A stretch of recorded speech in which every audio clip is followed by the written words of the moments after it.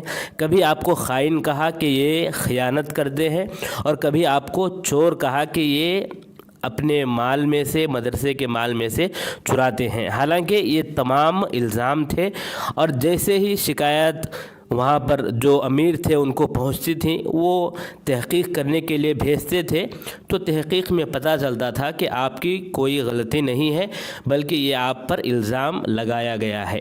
اس طرح ہوتے ہوتے 1364 ہجری کی بات ہے کہ آپ ایک مرتبہ دورہ کرنے کے لیے نکلے، تو آپ نے دیکھا کہ مدرسے جو قائم تھے اس وقت 20 پر 7 مدرسے قائم تھے، 50 پر 6 مدرس تھے، اور طلبہ جو ہے 1200 سے زائد طلبہ مستفید ہو چکے تھے۔